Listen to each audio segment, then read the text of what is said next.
Martin और Smith को गिल अपने साथ अपने केबिन में चाय कॉफी के लिए ले आया था। वह मार्टिन से रहा नहीं गया और उसने उसके ऊपर बरसना शुरू कर दिया। वो एलेक्स की मौत से बहुत दुखी था और उसे लग रहा था कि बाकी सब लोग बस हाथ पर हाथ धरकर बैठे हुए थे।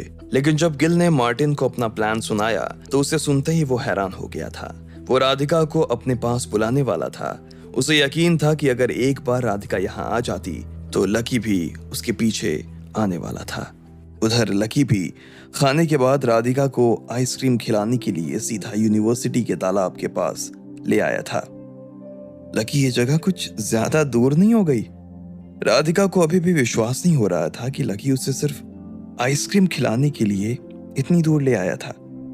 यहाँ जो शांति तुम्हें मिलेगी ना, उसके बाद तुम भूल ही जाओगी कि इसके लिए हम इतनी दूर भी आए हैं, लकी ने कहा और आइसक्रीम वाले को पैसे देकर उससे आइसक्रीम ले ली। इसके बाद वो दोनों सीधा तालाब की तरफ बढ़ने लगे। रात हो जाने की वजह से वहां काफी शांति थी। दूर दूर तक उन्हें अपने अलावा और कोई नजर नहीं आ रहा था। सन्नाटे में सिर्फ झिंगुरों की आवाज आ रही थी। लकी आइसक्रीम खाते हुए उसे सीधा उस जगह पर ले आया था जिस जगह पर वो और राधिका बैठा करते थे। क्या बात है लकी, तुमने जगह तो बहुत अच्छी चुनी है। तुम पहले यहाँ आते रहे हो क्या? राधिका ने पूछा। हाँ, मैं यहीं पढ़ता था ना, तो जब भी मन नहीं लगता था या थोड़ा परेशान होता था तो सीधा यहीं पर आ जाता था, लकी ने कहा और एक पत्थर पर बैठ गया। अकेले आते थे या डिम्पल भी तुम्हारे साथ में आती थी? राधिका ने उसे छेड़ते हुए कहा। लकी समझ गया था कि वो उसे छेड़ रही थी, इसलिए उसने कुछ नहीं कहा और सिर्फ मुस्कुराने लगा। अच्छा लकी, डिम्पल से याद आया, तुमने मुझे उसके बारे में तो बताया ही नहीं। उस दिन हमारी कहानी बाकी रह गई थी, याद है ना? राधिका ने कहा। तुम्हें डिम्पल के बारे में जानने में इतना इंटरेस्ट क्यों है? इंटरेस्ट कुछ भी नहीं है। मैं तो बस ये समझने की कोशिश कर रही हूँ कि उस जैसी लड़की ने तुम जैसे लड़के को छोड़ कैसे दिया। अगर उसकी जगह मैं होती तो मैं तो राधिका ने कहा और अचानक से कहते कहते रुक गई। इतने में लकी ने भी उसकी आंखों में देखा और बोला, मैं होती तो क्या? इस पर राधिका मुस्कुराने लगी और बोली, छोड़ो ना, तुम बताओ कि उसने तुम्हें क्यों छोड़ा। तो कहानी है बहुत लंबी राधिका। मैं जब दिल्ली आया था तो मैंने पहले काम ढूंढा और एडमिशन बाद में लिया। पहले मैं ढाबे पर काम करता था, फिर मैंने कपड़े की दुकान पर काम किया, आखिर में मैं एक मेडिकल स्टोर पर काम करने लगा। उसी दौरान मेरा यहाँ एडमिशन हो गया था। उस टाइम पर हमारी क्लास में सभी स्टूडेंट्स थे और कोई ज्यादा काम नहीं करता था, लेकिन मैं हमेशा ना क्लास खत्म होने के बाद सीधा काम पर चला जाता था। डिम्पल को यही मेरी आदत अच्छी लगती थी। उसे लगता था कि मैं बड़ा ही मेहनती लड़का हूँ और जरूर जिंदगी में कुछ बड़ा करूंगा, तो हम दोनों एक साथ आ गए। कुछ वक्त तक सब कुछ ठीक चला, लेकिन उसके बाद जब उसे लगा कि मेरी औकात 10,000 रुपये महीने से ज्यादा की नहीं है तो वो मुझसे कटने लगी। फिर एक दिन मैंने उसे अपने साथ चीटिंग करते हुए पकड़ लिया था, लकी ने कहा।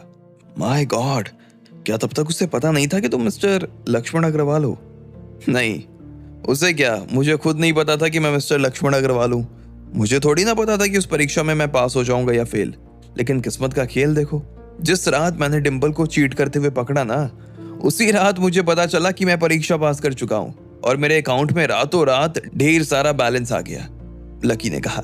ओहो, फिर जब उस लड़की को पता चला होगा कि तुम इतने अमीर हो तो उसकी तो सांसें फूल गई होंगी। वो तो भागी भागी तुम्हारे पास आई होगी। नहीं, मैंने कभी किसी को बताया नहीं कि मेरे पास कितना पैसा है। मेरे आसपास के लोग पैसों का इतना दिखावा करते थे ना कि मेरी उस रेस में ना शामिल होने की इच्छा ही नहीं हुई। मैं जैसे जीता आ रहा था वैसे ही जीता जा रहा था, लकी ने कहा। यह सुनते ही राधिका के तो होश उड़ गए। उसे लग ही नहीं रहा था कि वो देश के सबसे अमीर आदमी से बात कर रही थी। उसने लकी की आंखों में देखा और बोली, लकी, तुम ये सब मुझे सिर्फ इम्प्रेस करने के लिए तो नहीं कह रहे हो ना? लकी उसकी ये बात सुनकर हंस पड़ा। मैं तुम्हें क्यों इम्प्रेस करने लगा भला राधिका? हाँ, ये बात भी सही है, लेकिन सच में यार, तुम जैसे दिखते हो वैसे हो नहीं। जब मैंने पहली बार तुम्हें यहाँ देखा था, तुम पानी में कूदने वाले थे तो मुझे लगा कि तुम कोई पागल हो, पता नहीं क्या बड़बड़ा रहे हो और पानी में डूब जाओगे। उसके बाद मैंने तुम्हें तब देखा जब उस लड़की ने मेरी गाड़ी को टक्कर मारी। तब मुझे लगा कि बंदा बड़ा एरोगेंट है और इसे पैसों का ना बड़ा घमंड है। लेकिन जैसे जैसे मैं तुमसे मिलती जा रही हूँ ना लकी, वैसे वैसे बहुत से राज खुलते जा रहे हैं। और कितने राज अभी खुलने बाकी है मिस्टर लक्ष्मण? राधिका ने लकी को फिर से छेड़ते हुए कहा। लकी ने उसकी बात का कोई जवाब नहीं दिया और सिर्फ मुस्कुराने लगा। अब इससे पहले कि राधिका अपनी तरफ से कोई सवाल पूछती, लकी ने उससे पूछा, वैसे आज का दिन तुम्हारे लिए इतना बड़ा दिन है, ऐसे में तुमने इसे सेलिब्रेट करने के लिए मुझे ही क्यों बुलाया? तुम्हारे यहाँ और कोई दोस्त नहीं है क्या? नहीं है लकी, मैंने खूब सोचा कि किसे बुलाऊं, लेकिन तुमसे ज्यादा सुटेबल ना मुझे कोई और लगा ही नहीं। पहले मैंने भी यही सोचा कि सिर्फ तुम्हें ही क्यों बुला रही हूँ, पर जब मन नहीं माना ना तो सोचा कि छोड़ो, कोई दोस्त नहीं है तो क्या हुआ, किसी को दोस्त बना तो सकते हैं ना? राधिका ने कहा। अच्छा, यानी मैं तुम्हारा पहला दोस्त हूँ? इंडिया में तो हो, कह सकते हो, क्योंकि मैं यहाँ ज्यादा रही नहीं हूँ और इंग्लैंड में जो भी मेरे दोस्त है उनसे अब मेरी बात होती नहीं है। इन शॉर्ट, मैं अपनी जिंदगी में अकेली हूँ, राधिका ने कहा। और तुम्हारी जिंदगी में डिंपल जैसा कोई नहीं है? लकी ने हिचकिचाते हुए पूछा। राधिका ने उसे एक सेकंड के लिए देखा और बोली, लकी तुम्हें सही में लगता है क्या मेरी जैसी लड़की को कोई झेल सकता है? इम्पॉसिबल। हाँ, वहाँ एक दो ने कोशिश जरूर की थी, लेकिन थोड़े दिनों बाद ही ना वो भी थक गए।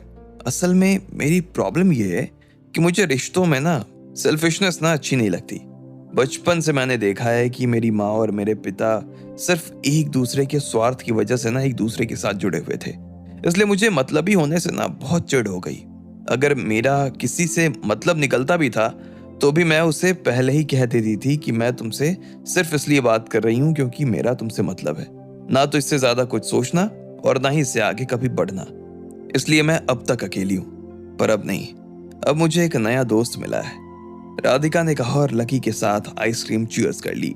वो दोनों रात के घने अंधेरे में आइसक्रीम खा रहे थे और तालाब के पानी पर गिरती चांदनी का मजा ले रहे थे। लकी को उसके साथ रहकर बहुत शांत महसूस हो रहा था। बहुत दिनों से शायद वो इसी शांति की तलाश में था। उधर राधिका को भी लकी के साथ रहकर कंप्लीट फील हो रहा था।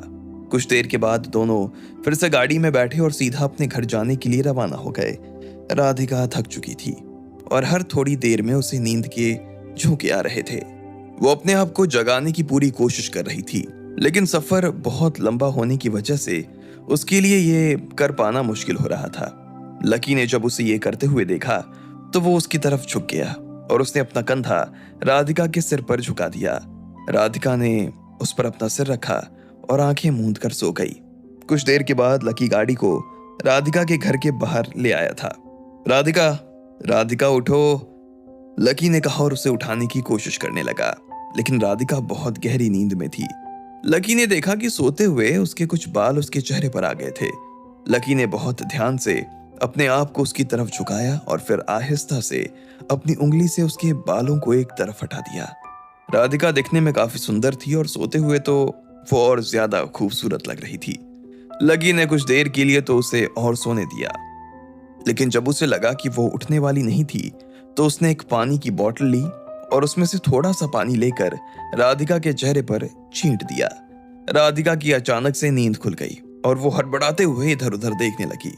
फिर उसकी नजर लकी पर पड़ी और उसने कहा, हम कहाँ आ गए हैं लकी? तुम्हारे घर, लकी ने कहा। राधिका ने अपनी आंखें मिचमिचाई और बाहर देखने लगी। सच में वो दोनों उसके घर के बाहर ही तो खड़े थे।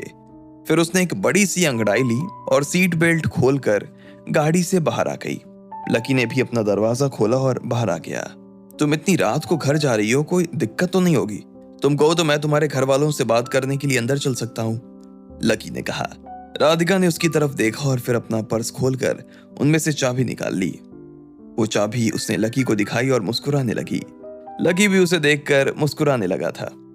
वैसे अगर रात यहीं रुकना चाहो तो अंदर आ सकते हो, राधिका ने कहा। नहीं नहीं, मैं चला जाऊंगा। इतनी रात को कहाँ जाओगे? चलो ना, यहीं रुक जाना, राधिका ने कहा और उसका हाथ पकड़ लिया। नहीं राधिका, मैं चला जाऊंगा। वैसे भी मेरा घर यहाँ से ज्यादा दूर नहीं है और सुबह मुझे जल्दी ऑफिस भी जाना होगा, तो यहाँ से रेडी होने में और ओहो, एक तो तुम्हारी ये शर्म, कितना शर्माते हो यार। अच्छा ठीक है, जाओ, राधिका ने कहा और उसका हाथ छोड़ दिया। फिर उसने लकी की तरफ देखकर हाथ हिलाया और सीधा अंदर जाने लगी। लकी ने भी हाथ हिलाकर उसे विदा कर दिया। लेकिन जैसे ही वो अंदर जाने वाली थी कि इतने में उसे कुछ याद आया। वो भागते हुए लकी के पास आई और सीधा उससे गले लग गई।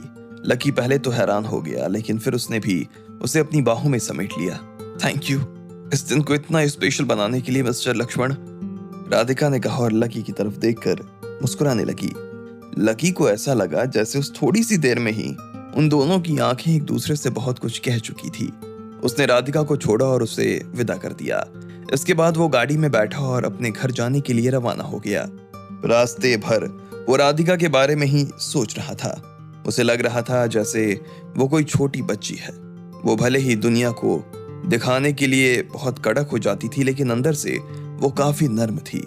लकी को लग रहा था कि उसे अपनी जिंदगी में अपनेपन की बहुत जरूरत थी। उधर जब लकी के मन में ये सब चल रहा था, तब इधर राधिका को भी नींद नहीं आ रही थी। उसकी आंखों के सामने से लकी का चेहरा जाने का नाम ही नहीं ले रहा था। उसकी बातें अभी भी उसके कानों में गूंज रही थी। भले ही लकी की जिंदगी का वो दौर उसने नहीं देखा था, लेकिन लकी ने उसे जिस तरह से वो सब बताया, उसे सुनकर ही उसके रोंगटे खड़े हो गए। उसे अभी तक ऐसा लगता था जैसे दुनिया में इस तरह के लोग पैदा होना ही बंद हो गए थे, लेकिन लकी को देखने के बाद यह भ्रम उसका दूर हो गया। थोड़ी देर बाद जब लकी अपने घर पहुंचा और घंटी बजाई तो अभिलाषा ने तुरंत दरवाजा खोल दिया। माँ, आप अभी तक जगी हुई हैं? लकी ने कहा। हाँ, मैं कब से तेरा ही इंतजार कर रही थी। तुझे कितनी बार फोन किया पर तेरा फोन ही बंद आ रहा था, अभिलाषा ने कहा। लकी ने देखा कि राधिका से बात करने के चक्कर में उसे याद ही नहीं रहा कि उसका फोन बंद हो गया था। अब सॉरी माँ, आपको बताना भूल गया, लेकिन मैं आज एक दोस्त के साथ डिनर के लिए बाहर चला गया था। राधिका के साथ? अभिलाषा ने कहा। यह सुनते ही लकी का चेहरा बर्फ सा जम गया। वो अभिलाषा की आंखों में देख रहा था। आपको कैसे पता? कि मैं हमारे ऑफिस में काम करने वाले एक आदमी ने बताया। उसने तुझे और राधिका को होटल में खाना खाते हुए साथ देख लिया था, अभिलाषा ने कहा और मुस्कुराने लगी। लकी के पास कहने के लिए अब कुछ बचा नहीं था। चल अब सो जा, इस बारे में सुबह बात करेंगे, अभिलाषा ने कहा। लकी ये सुनते ही अपने कमरे में चला गया। अब आगे क्या होने वाला था? क्या लकी और राधिका के बीच बात आगे बढ़ जाने वाली थी? आपको क्या लगता है, क्या होंगे इन सभी सवालों के जवाब? कमेंट बॉक्स में कमेंट करके हमें जरूर बताएं, और सभी सवालों के जवाब को जानने के लिए सुनते रहिए इंस्टा मिलियनेयर सिर्फ पॉकेट एफएम पर।